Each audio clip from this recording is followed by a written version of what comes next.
Bon, bonjour messieurs, je suis ravi de pouvoir partager ces 30 minutes avec vous pour Patrimoine 24.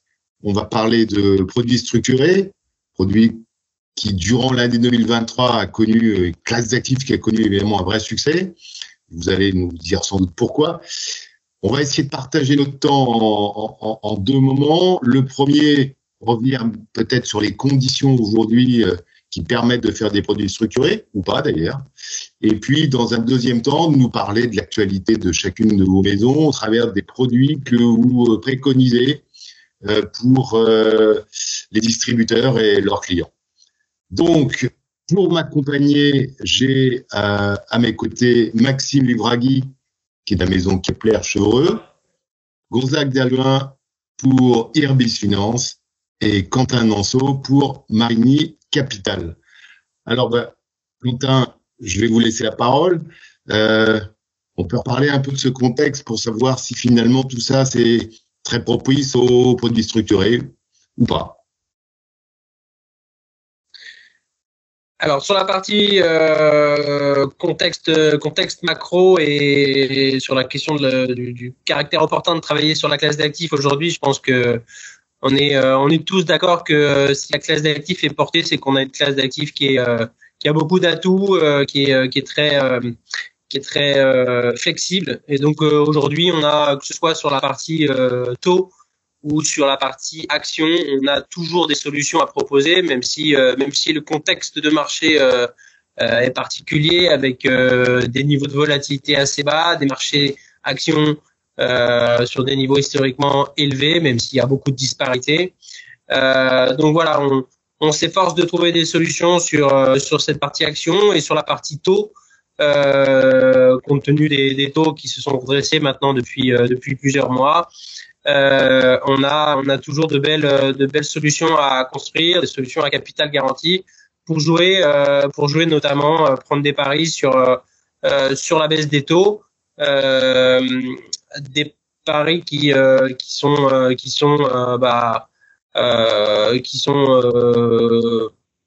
quand même très présents dans le marché. C'est-à-dire que la baisse des taux, elle est attendue, baisse des taux courts, repentification de la courbe des taux, c'est des sujets qui sont d'actualité et qui peuvent nous permettre de monter des solutions pour nos partenaires. Donc voilà, nous chez Marigny Capital, on essaie d'être très prudent sur la distribution de ces solutions parce que c'est finalement assez nouveau. Les paris à prendre sur cette classe d'actifs, sur les taux d'intérêt sont un petit peu nouveaux pour finalement pour toute l'industrie. C'était des produits qui étaient jusque-là plutôt institutionnels, qui n'étaient pas trop distribués en assurance vie. Mais voilà, on a malgré tout des solutions à proposer dans le contexte actuel, des solutions qu'il faut mettre en face des fonds en euros, du monétaire qui à court terme rémunère toujours de manière importante.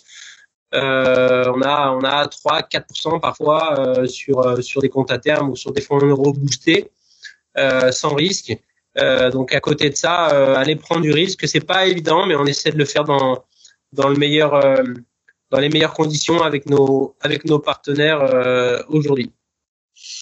Oh, merci Quentin. Alors on a eu des petits bruits. Donc, si vous pouvez regarder de votre côté d'où ça vient, ça serait super.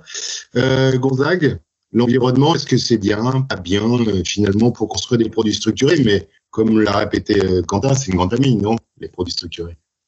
Bonne question, Claude. D'abord, bonjour à tous. Merci de nous suivre aujourd'hui. Alors, effectivement, on a vu depuis 1 an et demi maintenant un gros mouvement sur la classe d'actifs des produits structurés lié à la hausse des taux extrêmement violente. Je parlerai même de crack qui a eu lieu sur les taux à partir de 2022.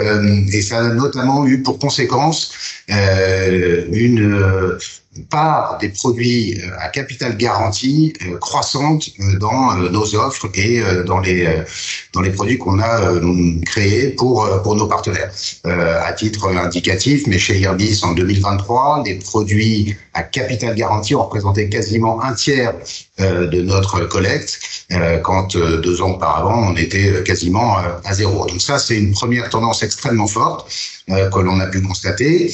Deuxième élément, effectivement, les marchés actions qui sont source pour nous dans la majeure partie des cas, en tout cas en assurance vie française, de sous-jacents, donc d'indices, actions diversifiés, sectoriels ou mono-actions parfois. Aujourd'hui, nous offre un petit peu moins, bien entendu, de possibilités, compte tenu du fait qu'on est, comme le disait Quentin, sur les marchés actions à des niveaux historiquement élevés. Alors pour autant, en termes de valorisation, notamment en Europe, on n'est pas forcément extrêmement cher, mais malgré tout, sur ces niveaux-là, effectivement, on est un petit peu obligé de se creuser la tête, d'aller chercher des idées un petit peu différenciantes. On l'évoquera dans la deuxième partie du webinaire.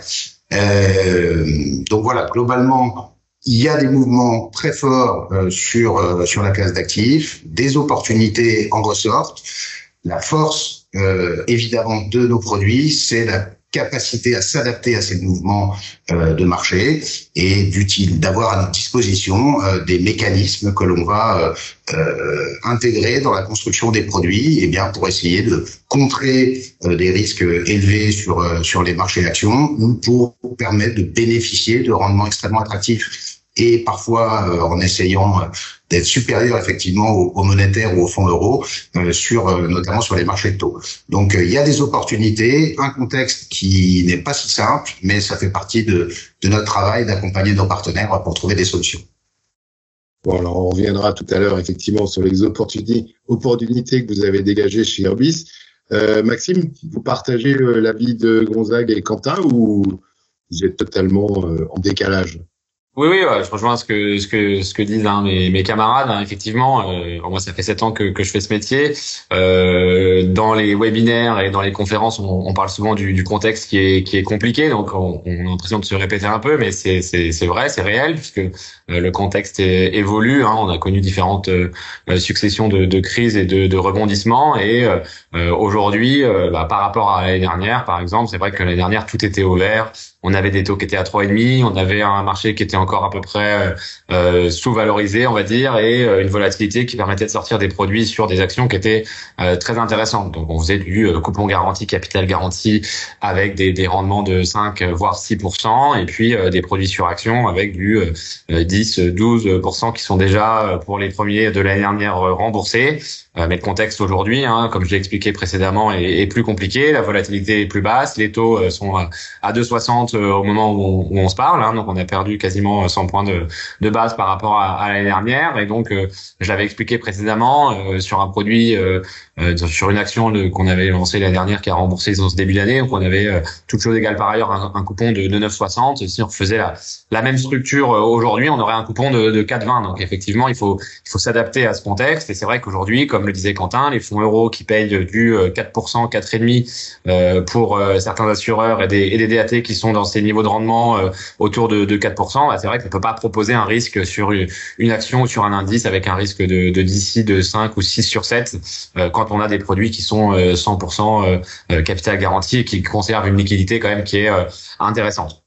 Donc on s'adapte et on essaye de trouver aussi des innovations dans le marché, à travers en tout cas l'ingénierie de Kepler-Chevreux, la recherche, et puis essayer de bénéficier des petites remontées de taux comme on peut le voir aujourd'hui. Il y a une forte remontée aujourd'hui des taux longs à 10 ans, donc d'aller capter ces points d'entrée sur le marché, parce que on est encore une fois nous les spécialistes là pour accompagner nos partenaires dès qu'il y a un rebond, pour essayer d'attraper, en tout cas de friser les niveaux qu'on connaît aujourd'hui pour les années à venir.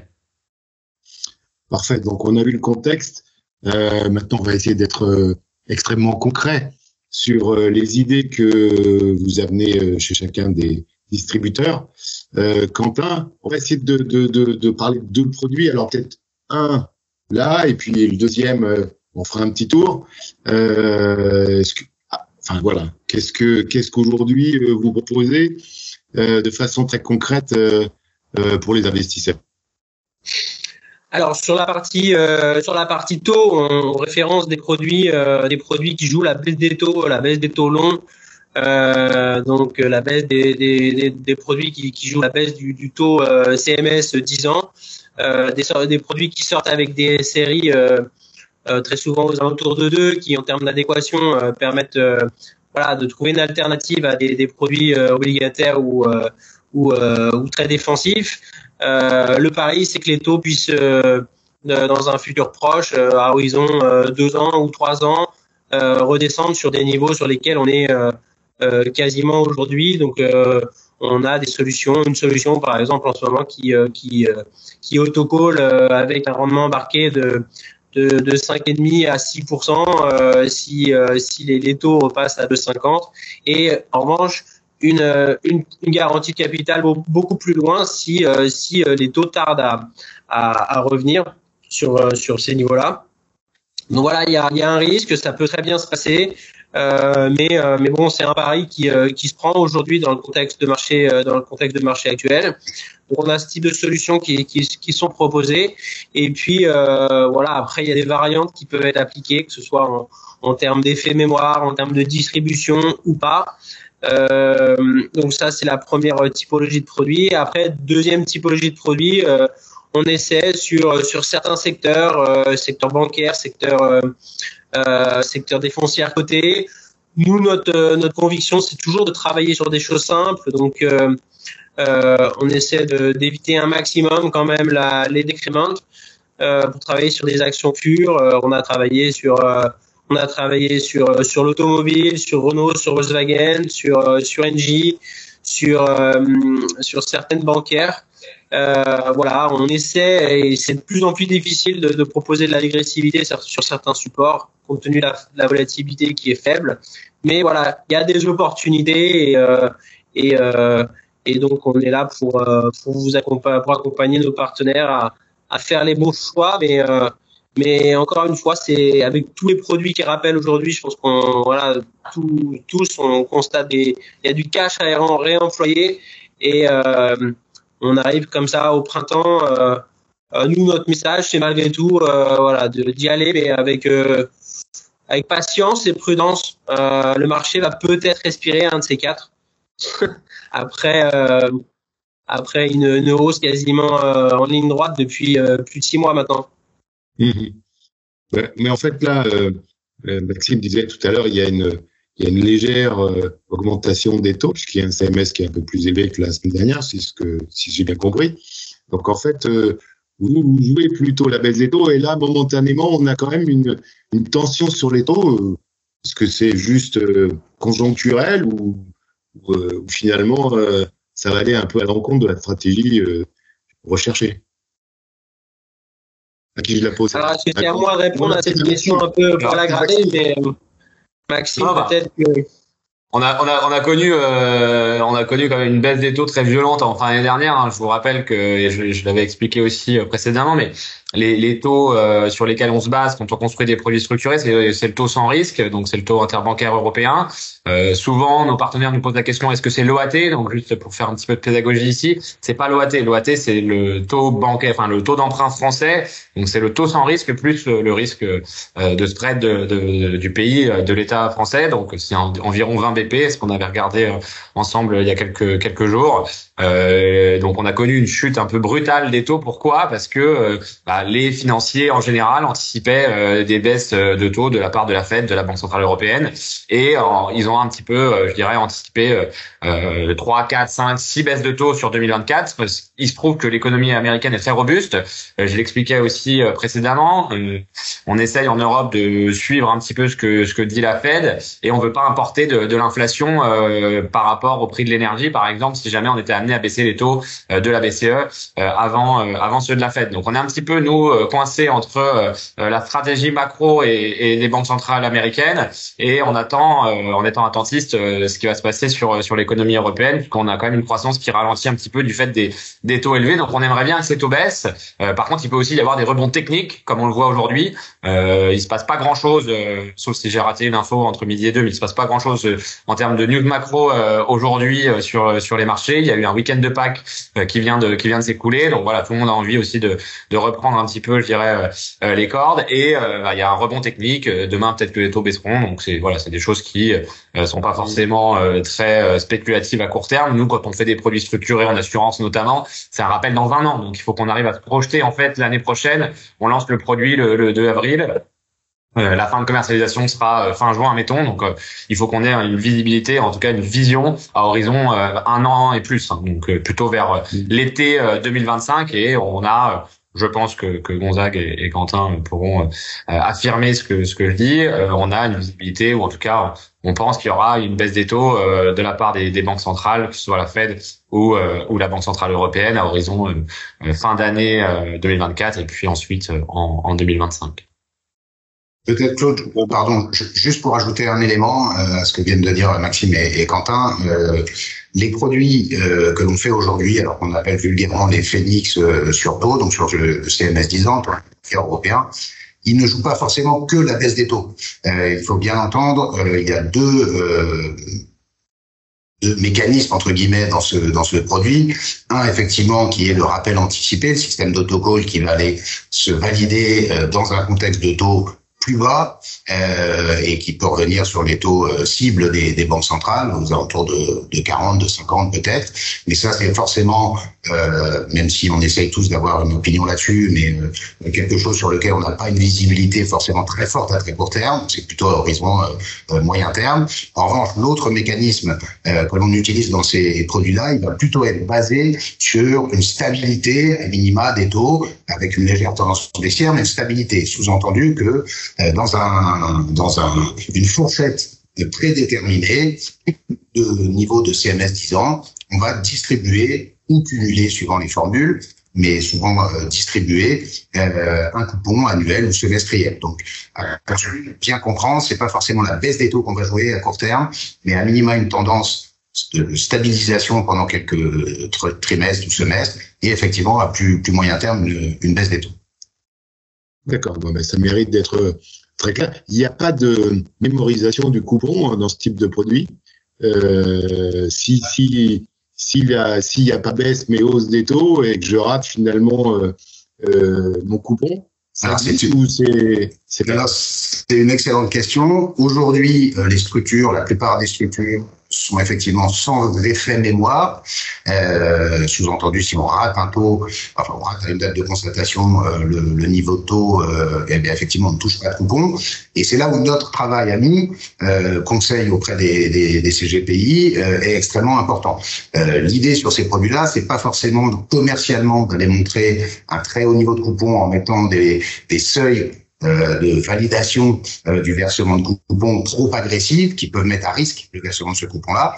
Donc, on va plutôt aller chercher à donner un peu de jus par rapport à d'autres classes d'actifs, effectivement les fonds monétaires ou les fonds euros, à minima 1% et demi net de frais de gestion au-delà de ces taux-là, mais en ajustant le niveau de seuil de versement de coupons suffisamment haut pour ne pas mettre en risque, même si on n'a jamais la certitude sur les mouvements de taux à venir, mais à minima d'encadrer au maximum le risque de ne pas toucher ce coupon. Puis on préfère toujours être assez prudent sur les seuils qu'on va intégrer dans l'élaboration du produit pour optimiser au maximum les chances de toucher les coupons.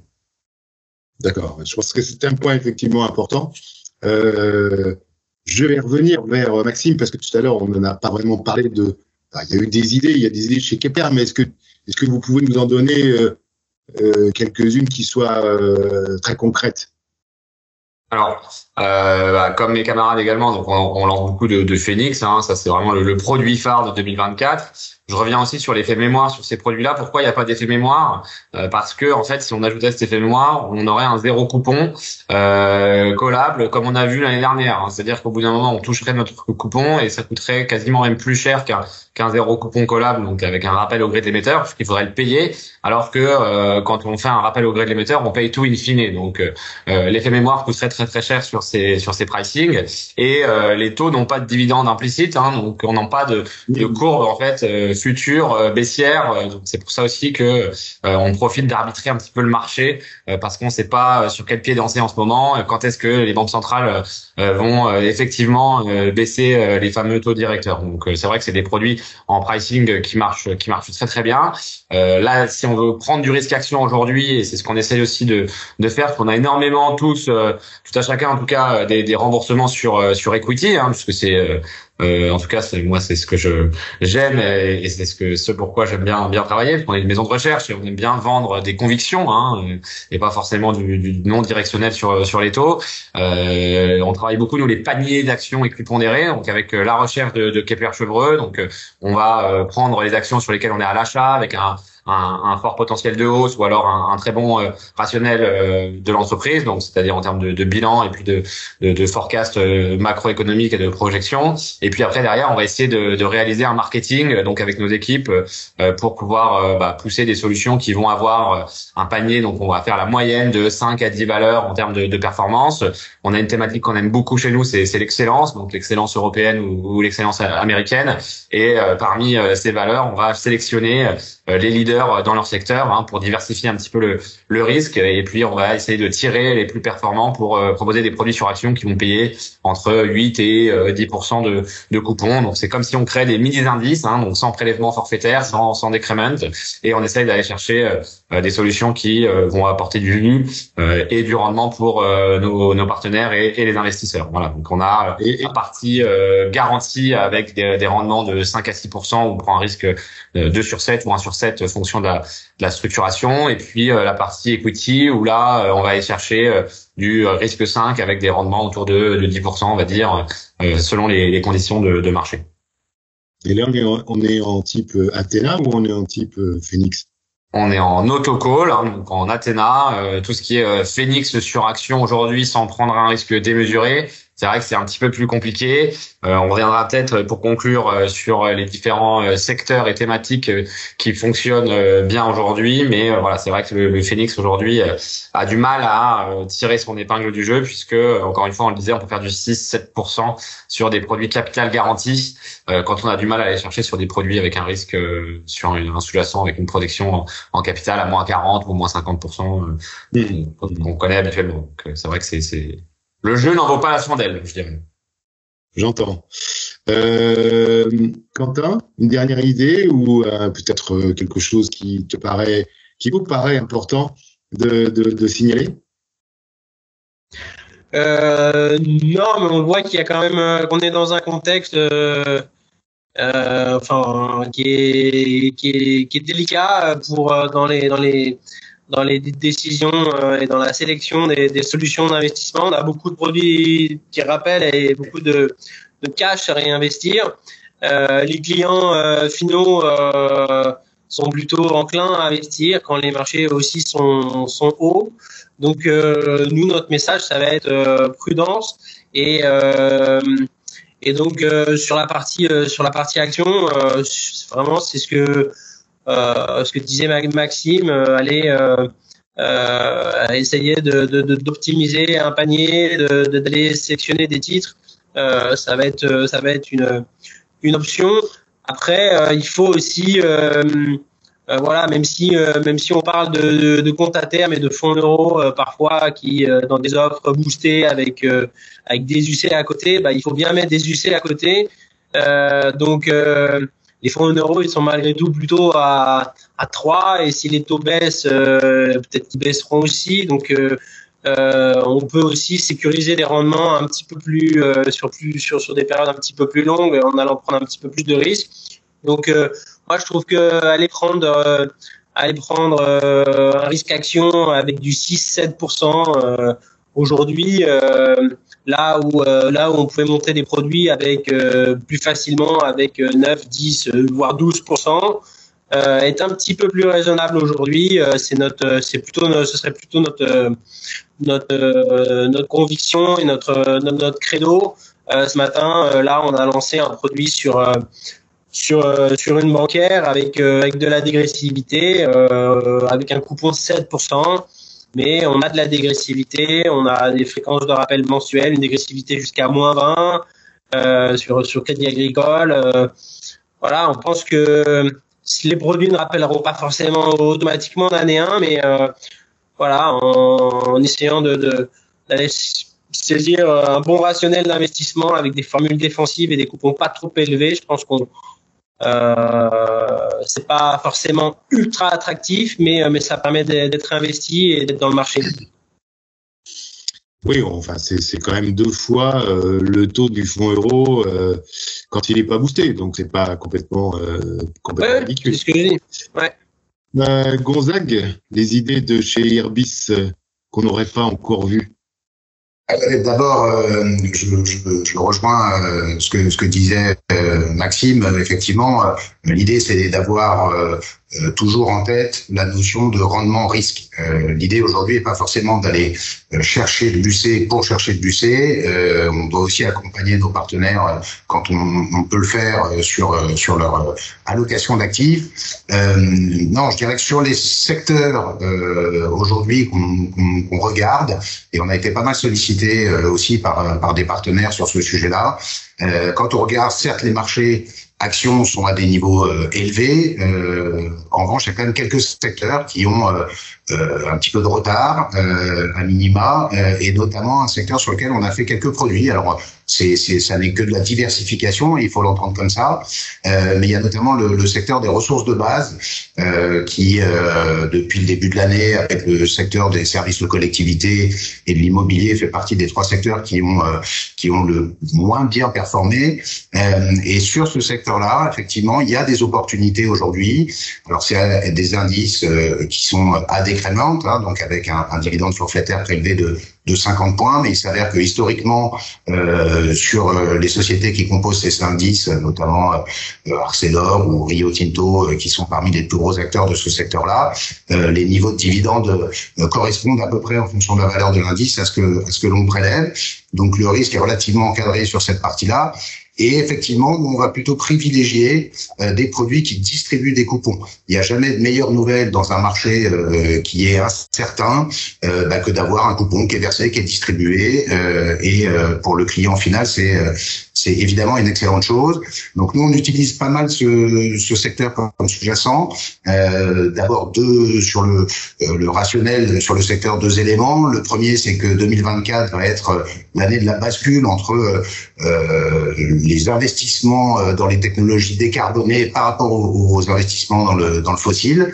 Les investissements dans les technos décarbonés vont être cette année plus importants que dans l'énergie fossile. Donc ça, c'est un élément important. Quand on parle de ressources de base, on parle notamment de cuivre, qui est extrêmement utilisé et de plus en plus dans la transmission, la distribution d'énergie, dans le secteur de l'automobile, en particulier via les batteries pour les véhicules électriques, dans la production d'électricité également. Donc il y a quand même un rationnel derrière qui est assez puissant.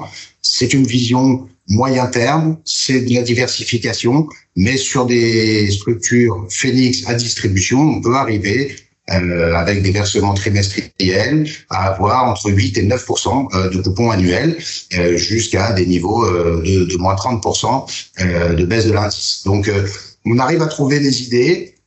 Encore une fois, ça reste des idées de diversification pour nos partenaires. Oui, je comprends.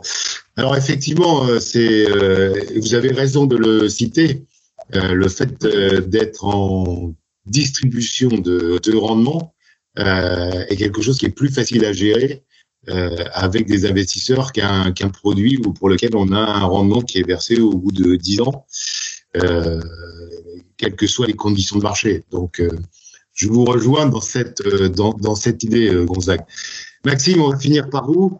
Vous vouliez rajouter quelque chose tout à l'heure au niveau des produits où vous nous avez dit j'en reparlerai en fin de webinaire. Ça vous revient ou c'est moi qui lance la question? Oui, Gonzague, tu m'as fait une bonne transition du coup donc sur tout ce qui était investissement dans les énergies décarbonées. Hein, donc c'est vrai que c'est une thématique qui a pris beaucoup de place dans les années précédentes. Donc tout ce qui était investissement ESG, ISR et aujourd'hui à contre-courant de ces investissements-là, on en parlait un petit peu la semaine dernière. C'est tout ce qui va être défense, aéronautique, spatiale, puisque il y a des conflits un petit peu partout dans le monde, ou en tout cas des zones de tension un peu partout dans le monde.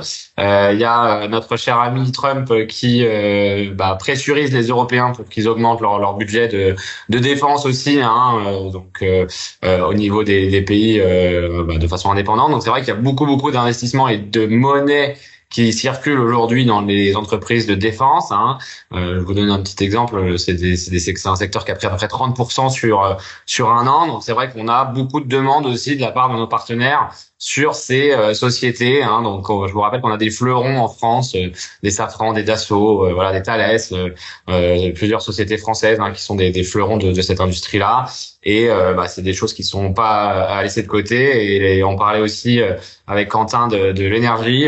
Aujourd'hui, on a un beau clin d'œil avec Total puisque elle prend 4%. Donc c'est vrai que la plupart de nos investisseurs ne veulent plus investir sur Total parce que c'est une major, donc pétrolière.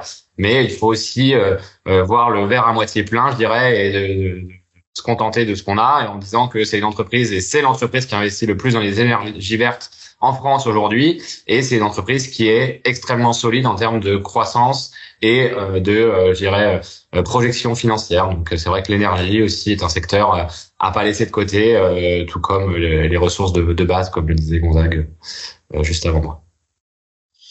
Très bien. Écoutez, messieurs, on est arrivé à la fin. Je crois que ce qu'on peut dire, c'est que finalement, les produits structurés s'adaptent à des conditions de taux, des conditions économiques pour essayer de faire que les portefeuilles des clients soient les plus rentables possibles, avec un niveau de risque, et vous l'avez précisé. Donc, on va regarder comment tout ça va évoluer dans les semaines et dans l'année qui vient. En tout cas, on voit qu'on a déjà des solutions, et donc on peut se rapprocher de vous pour les examiner. Messieurs, je vous remercie et je vous dis à bientôt.